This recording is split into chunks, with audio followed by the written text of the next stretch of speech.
Bismillahirrahmanirrahim. Assalamualaikum warahmatullahi wabarakatuh. Selamat pagi semuanya. Apa kabarnya di sana? Saya doakan semoga teman-teman semua selalu dalam keadaan sehat dan selalu dalam lindungan Allah Subhanahu wa taala. Teman-teman semuanya, di kesempatan kali ini saya akan membahas terkait dengan salah satu permainan dalam olahraga, yaitu permainan olahraga bola besar. Untuk materi yang nanti saya akan bahas terkait dengan olahraga sepak bola. Jadi, dalam olahraga permainan bola besar itu terbagi menjadi beberapa jenis olahraga saja. Yang saya presentasikan di sini tidak semuanya, namun saya hanya mengambil contoh beberapa saja olahraga permainan bola besar.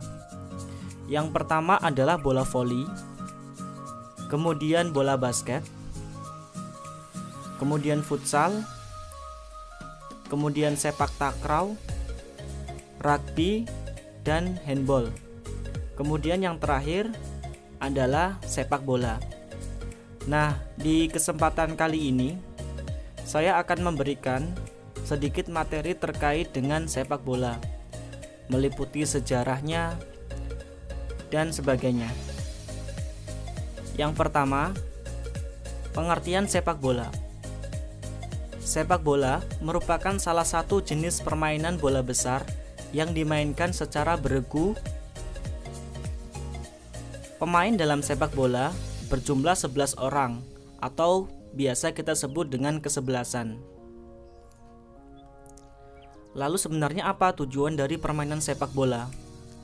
Tujuan dari permainan sepak bola yaitu memasukkan bola ke gawang lawan sebanyak mungkin dan menahan atau menghalangi bola lawan supaya tidak masuk ke gawang kita. Jadi pada umumnya permainan sepak bola ditentukan yang menang atau kalah berdasarkan jumlah bola yang masuk ke gawang. Dalam artian ke gawang lawan. Semakin banyak kita memasukkan bola ke gawang lawan, maka bisa jadi kita sebagai tim yang menang. Sementara apabila gol yang kita cetak ke gawang lawan itu sedikit, maka kita bisa dikatakan sebagai tim yang kalah. Seperti itu kurang lebihnya.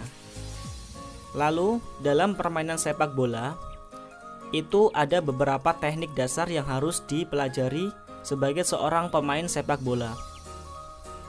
Yang pertama yaitu menendang atau biasa kita sebut dengan shooting.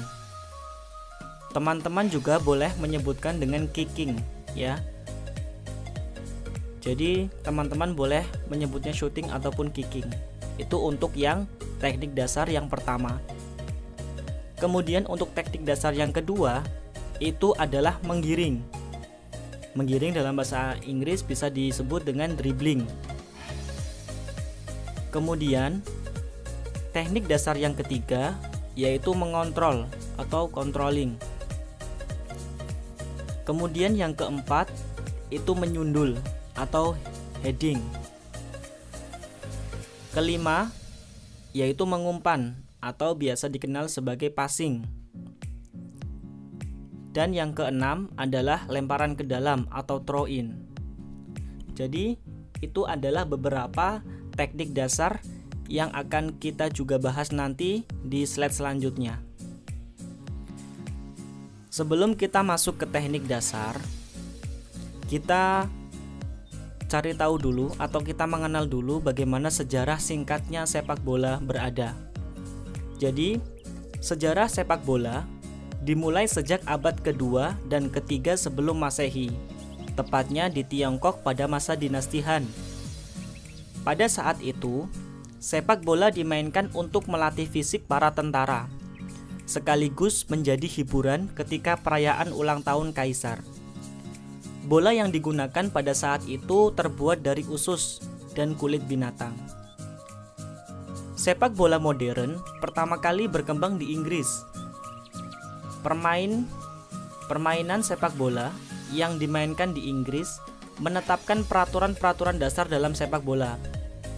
pada tahun 1365, Raja Edward III melarang olahraga sepak bola karena banyak menimbulkan kekerasan selama pertandingan.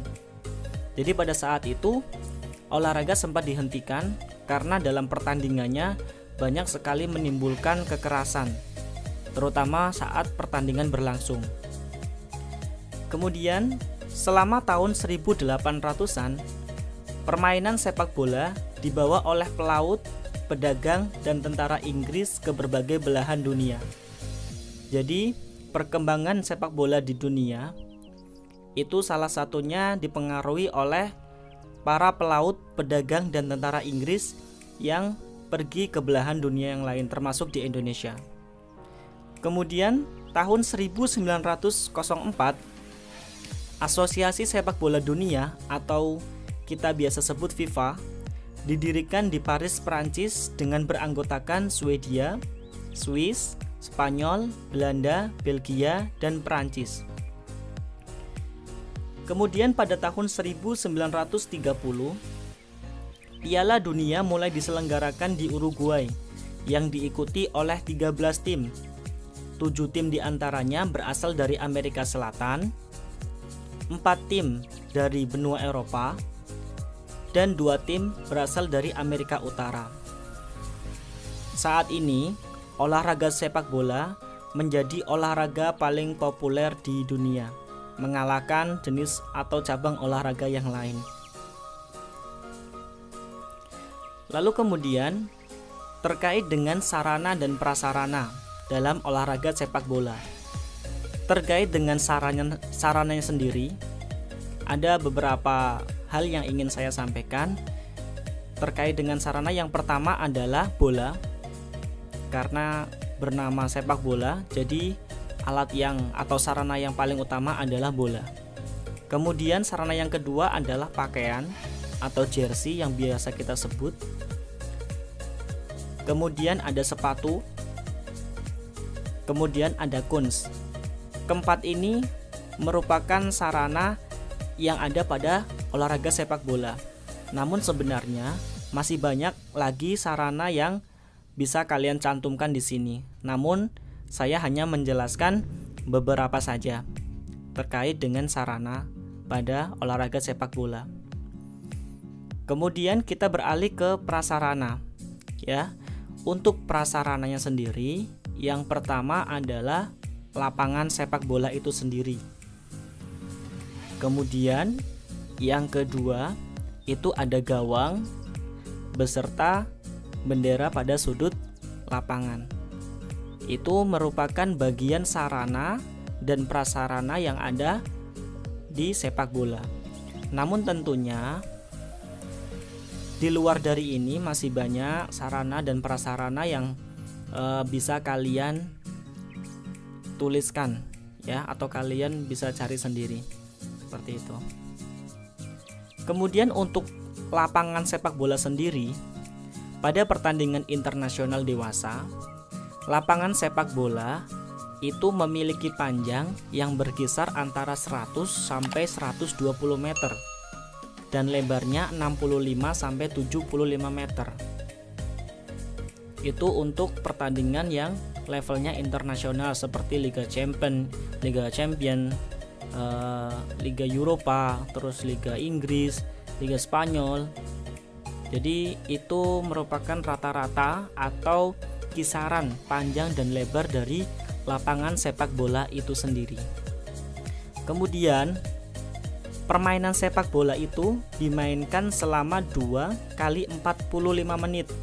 Jadi dalam artian satu babaknya itu dimainkan selama 45 menit. Kemudian ditambah istirahat selama 15 menit.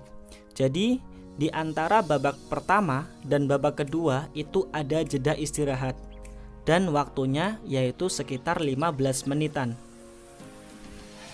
Kemudian jika pertandingan menghasilkan gol ataupun kedudukan yang sama, maka akan ada perpanjangan waktu selama 2 kali 15 menit. Begitu teman-teman terkait dengan permainan sepak bola. Kemudian kita lanjutkan. Untuk ukuran gawangnya sendiri, untuk panjangnya yaitu 7,32 meter. Ini mengadopsi untuk yang internasional. Kemudian untuk tingginya itu yaitu 2,44 meter. Seperti bisa teman-teman lihat di layar. Panjang dan tingginya seperti itu.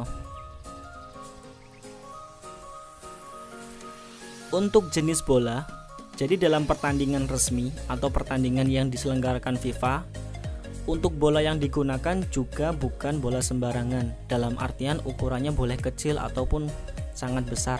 Namun ada standarisasinya terkait dengan bola yang digunakan. Untuk jenisnya, bola terbuat dari kulit atau bahan lain yang dapat digunakan. Jadi untuk kulitnya sendiri atau untuk bahannya sendiri dari bola itu biasa menggunakan kulit atau bahan yang lain. Kemudian untuk kelilingnya sendiri, keliling bola itu sekitar 68 sampai 71 cm. Kemudian tekanan dari bola itu sendiri 0,60 sampai 0,70 atm. Kemudian untuk berat bola sendiri sekitar 396 sampai 453 gram. Itu adalah standarisasi untuk pertandingan bola atau bola yang digunakan di pertandingan resmi. Seperti yang dipertandingkan di Piala Dunia, Liga Champions ataupun liga-liga top di Eropa sana, termasuk di Indonesia. Di awal tadi kita telah menyebutkan beberapa teknik dasar dari sepak bola itu sendiri. Ada sekitar 6 teknik dasar yang akan kita pelajari. Untuk teknik dasar yang pertama yaitu menendang. Jadi menendang itu dalam sepak bola dibagi menjadi beberapa bagian. Yang pertama menggunakan kaki bagian dalam, kemudian menggunakan punggung kaki atau biasa kalian sebut dengan kura-kura kaki, itu boleh. Atau kalian dan yang ketiga adalah kaki bagian luar. Jadi saya ulangi, menendang itu dibagi menjadi 3 bagian: kaki bagian dalam, punggung kaki, dan kaki bagian luar. Untuk kaki bagian dalam bisa kalian lihat, jadi perkenaannya nanti berada di sisi samping jempol kaki kalian. Itu adalah bagian dalam. Ya. Sekali lagi, untuk perkenaan bolanya berada di sisi jempol kalian, jempol kaki. Perkenaan kaki dengan bola itu disebut kaki bagian dalam. Sementara untuk menendang menggunakan punggung kaki, berarti bagian kaki yang digunakan adalah bagian atas atau bagian telapak kaki bagian atas. Bisa kalian sebut punggung kaki. Itu untuk perkenaan berkaitan dengan kaki dan bolanya. Kemudian kaki bagian luar, ya, bisa kalian lihat di gambar yang ketiga. Jadi perkenaannya bola berada di bagian luar kaki.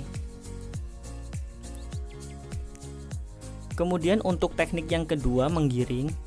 Jadi menggiring itu terbagi menjadi 3 bagian. Sama seperti menendang tadi, menggiring dibagi menjadi 3. Yang pertama menggiring bola dengan kaki bagian dalam. Yang kedua, menggiring bola dengan kaki bagian luar. Dan yang ketiga, menggiring bola dengan punggung kaki. Ini adalah ketiga jenis yang umumnya dipakai para pemain sepak bola ketika mereka menggiring bola.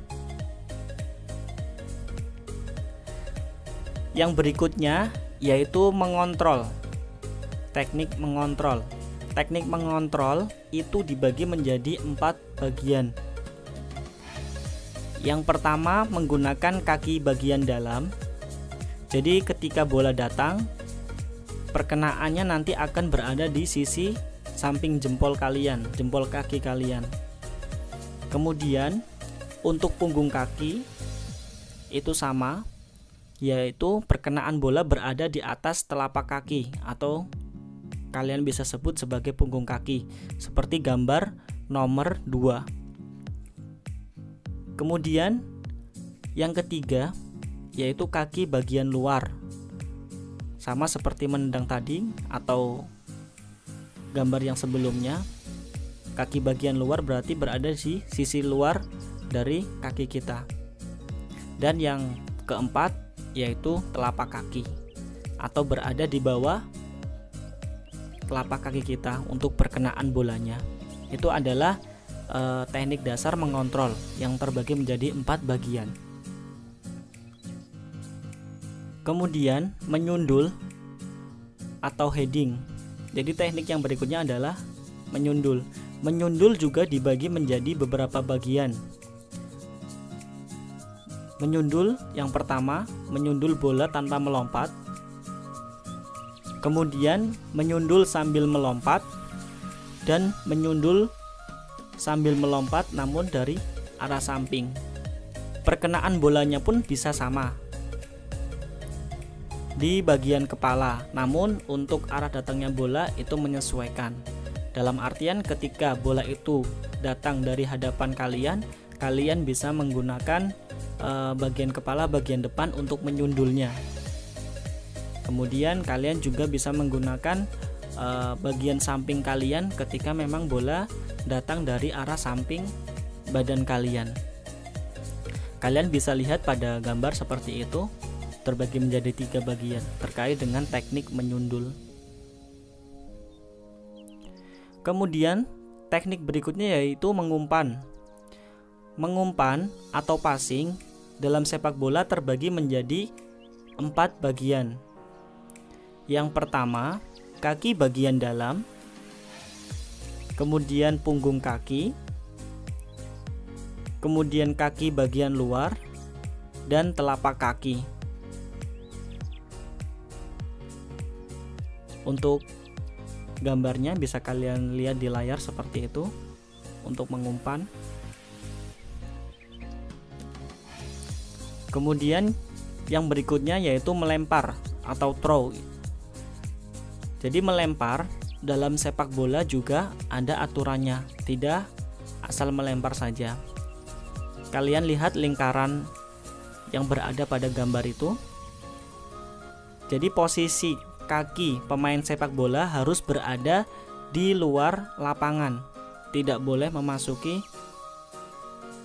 lapangan itu sendiri. Kemudian posisi bola ketika akan dilempar itu berada di belakang kepala. Tidak boleh melempar bola, itu bolanya berada di depan dada ataupun depan wajah kita. Jika ada pemain yang melakukan seperti itu, bisa jadi nanti akan diulangi lagi untuk proses pelemparannya. Seperti itu. Itu merupakan peraturan atau cara melempar dalam permainan sepak bola. Kemudian formasi pemain sepak bola. Jadi dalam formasi pemain sepak bola itu sangat banyak modelnya. Namun pada kesempatan kali ini saya hanya ingin memberikan gambaran sedikit terkait dengan formasi pemain sepak bola. Jadi formasi yang akan saya gunakan yang mungkin sudah banyak orang kenal yaitu formasi 4-4-3 ya, yang nantinya akan meliputi seperti ini.